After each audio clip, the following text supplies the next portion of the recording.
So, today is the second Saturday of the new year. It's the 9th. And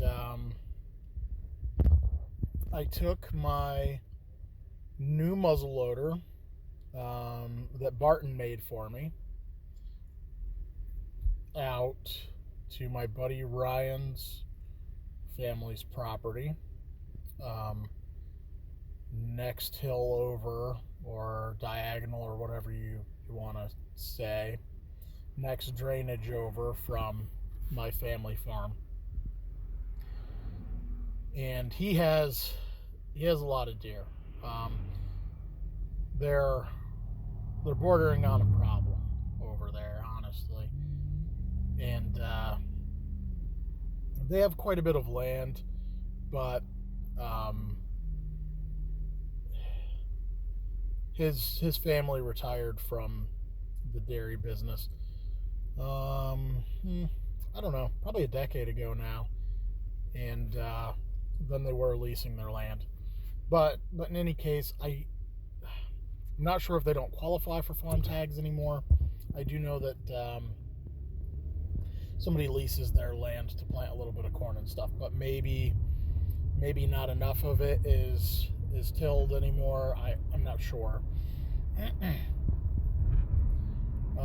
So he had asked that I spend some time in late muzzleloader season over there, and then actually regular rifle season, but I kind of became a little single-minded on my hunt for rifle season.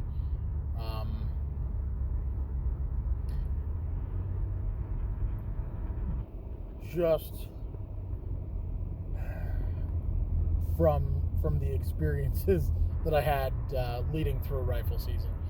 That's kind of another story. But I didn't make it over there during regular rifle season, and because my family farm and where I live now, so where I hunt public land, are two different wildlife management units, I apply for a doe tag or an antlerless tag for both of them.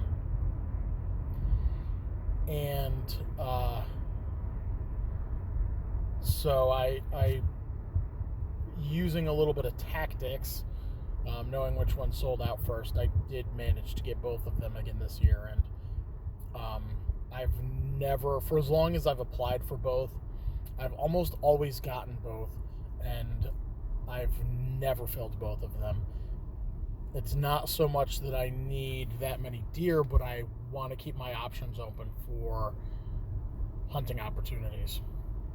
There's a lot of gorgeous public land where the shop is and where I live, and if I can only get out for a couple hours in the morning or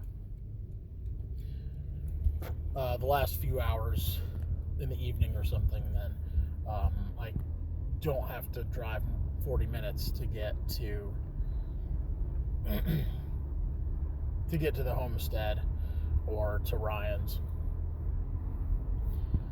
So all of that is background, I guess, to say that it's been a long first week of the new year. Finishing up end of year stuff.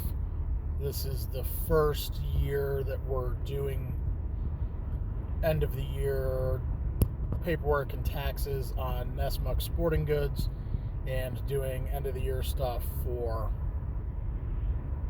Black Forge Armory, and just been going nuts setting up partnerships and dealerships and everything else for Nessmucks. And I did not get a chance to go out at all for late muzzleloader hunting before this morning. I was completely exhausted last night. Decided to take a soak in the tub and was so tired I could not motivate myself to get washed up and get out and go to bed. I mean, I was so tired I could not go to bed.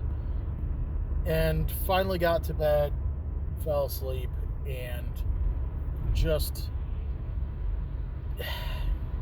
not that it didn't occur to me, but I didn't have the wherewithal to set an alarm, and I'm kind of glad I didn't, because I definitely needed the sleep.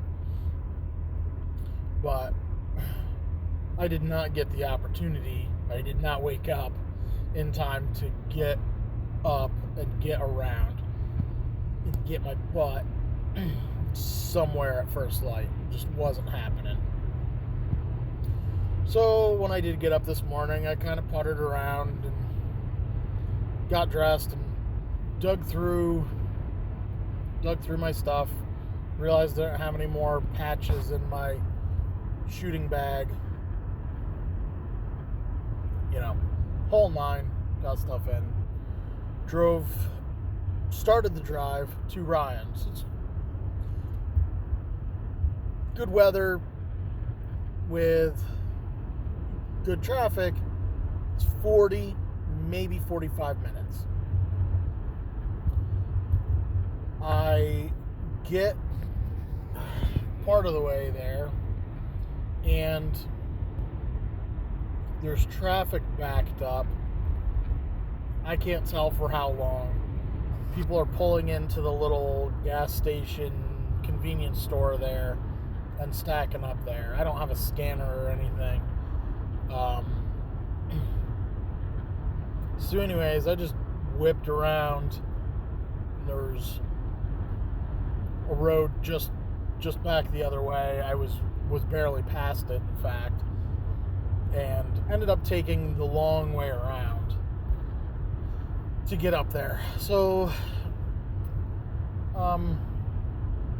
it's a little more scenic and out of the way, and so I wasn't trying to make up time. It's not like I was trying to get someplace before daylight or something anyways. And so just took my time and enjoyed the sights to see what I could see. And eventually I did get to Ryan's. They have been having some logging done in the one top chunk of woods, and but the loggers weren't in today and haven't been in for a few days. And it's not an area where he had been seeing deer, but just where I parked, and it's an area that I'd hunted before. And honestly, I was a little curious what sort of a mess that the loggers were making of the area, although they're doing really well. But I was sneaking down a logging path that they had in there, and there's still decent snow cover in the area. And maybe 100 yards in front of me was a little deer just feeding and browsing just off the logging path. And it's fairly open woods there anyways. And they haven't left a lot of tops or anything lying in there. And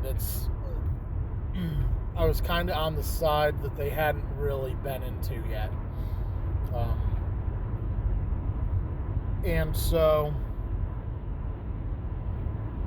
she wasn't really paying that much attention, and so I was just really, there wasn't a lot of places for me to hide, so I just kind of have to put a couple of trees or whatever in between me and her, and sneak and stop and look to see where she had moved to make sure that she stayed behind the trees from me.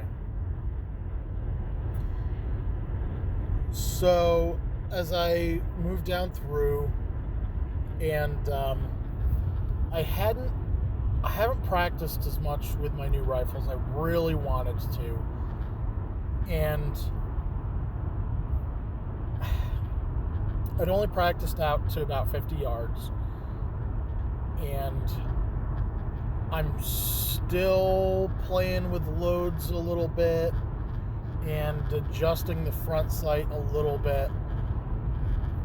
But for the load I have, may not be the most accurate load, but I know where it shoots with where the sight is now.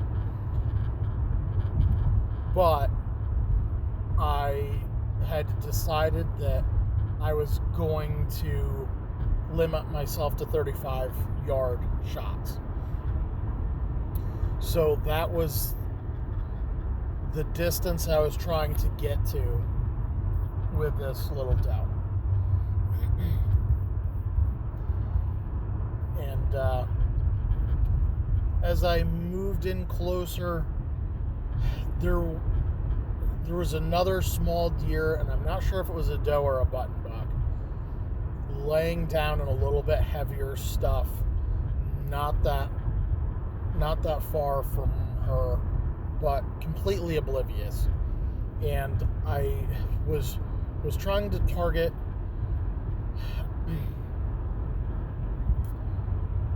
I really wanted to get a doe. The deer around here are starting to drop their antlers already. If I couldn't get a positive identification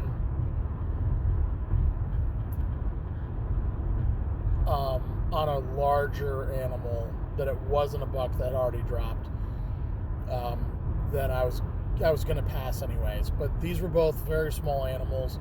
I wasn't as worried about shooting an immature buck,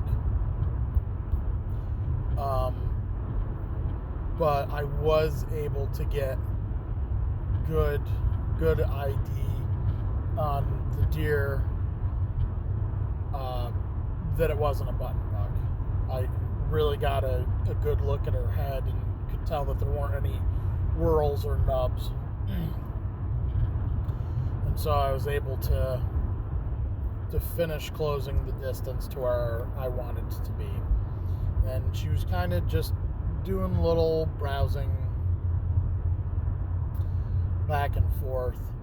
And she had been broadside to me most of the distance that I had closed. And basically when I got where I wanted it to be, and I posted up behind a large tree and kind of peeked around it, she was pointing directly away from me. And so I just kind of sat there hoping that she turned back broadside or turned back around towards me.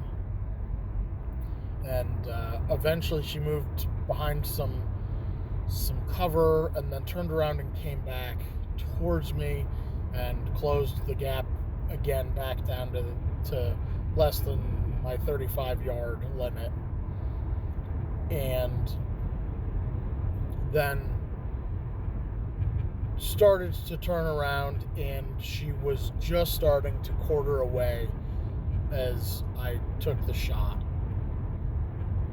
And at that point, the other deer ran, and she kind of hit the ground and bounced back up and ran, and went and laid down another 35 or 40 yards away. And at first I could just see her rump, and I couldn't quite tell. I was able to adjust a little bit, and the other deer had circled back around and came back to her. And that one, which I'm pretty sure was a button buck, was just milling around at that point. And so at that point I reloaded, and that took a few minutes. And then I started to adjust myself, and I could see that the doe that I had shot at was laying down, but she had her head up. And I was a little disappointed.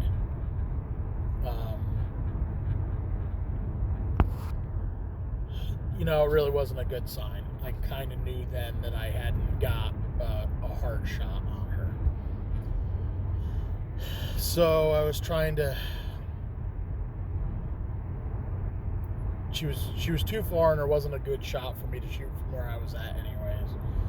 So I was trying as much as I could to not let her suffer any longer than she had to. And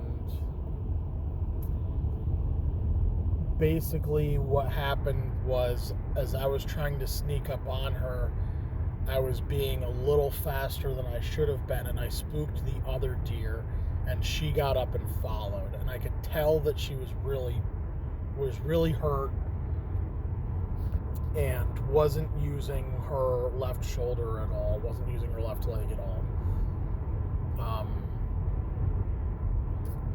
But it wasn't... I couldn't get a real good view, but it didn't look like it was below... The hit wasn't below the body. So my assumption is that I had just got a low lung shot. And again, so then when she ran from there, she ran another 45 or 50 yards and bedded back down. And at that point, the other deer, I didn't see where it went. I think it had kept going. So I didn't want to keep bumping her. So I tried to back up a little bit and circle around so that I could get a better eye on her. And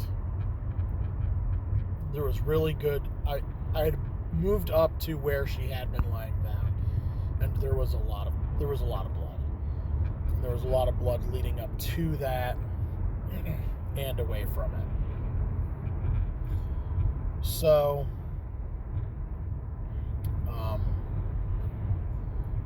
and it was brightly colored blood. And so I just waited and tried to sneak around to the other way. Like I said, I really would have liked to be able to close the distance and put her out of her misery a little bit faster. But as it was, I kind of had to just let her relax and go peacefully rather than continuing to bump her and scare her and everything. So I'm a little disappointed in myself there. I don't know if I flinched or when I had practiced, it hadn't been this cold. I don't know what happened. Any number of things. I've been known to get buck fever with does. Could have been that. This is my first muzzleloader deer. I've used them for small game and whatnot, but I've never actually taken a deer with a muzzleloader before this.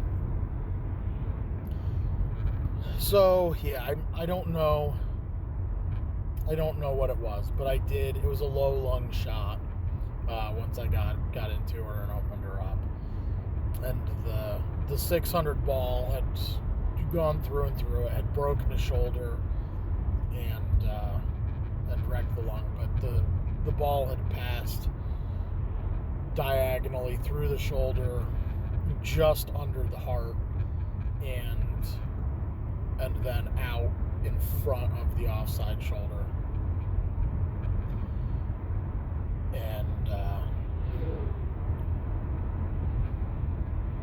so it did take a little bit longer than ideal, but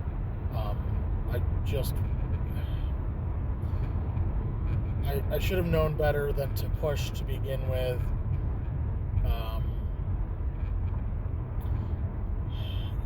You almost have to hunt a little bit more like an archer when you're muzzleloader hunting, especially with a traditional flintlock, rather than a modern inline with a scope or whatever. So, but I was able to collect her. I did get the opportunity to take a deer with my muzzleloader this year, And I'm very appreciative to Barton Copenhaver for finishing that project for me so that I could have it to hunt with this year. And I did get out with it for early muzzleloader season and had some beautiful hunts and very enjoyable, but just didn't get anywhere that there were deer. But today I was able to get somewhere where I knew there were deer, and there's a lot of deer. And had a good time, able to put some meat in the freezer for my kids and my family and my friends. And learned some lessons too, maybe relearned lessons, reminded of lessons, however it is that works. But I guess when I stop learning and growing, then what else is there? So I hope that everybody has had a good year so far and has had a good hunting season. I know that hunting season is wrapping up most places now. We're kind of in the tail end of it, late muzzleloader, late archery here in Pennsylvania. Even some of the southern states that have super long seasons are starting to find themselves at the tail end of it, I think.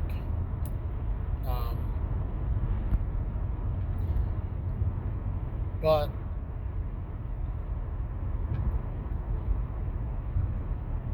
I guess happy hunting and stay safe, guys.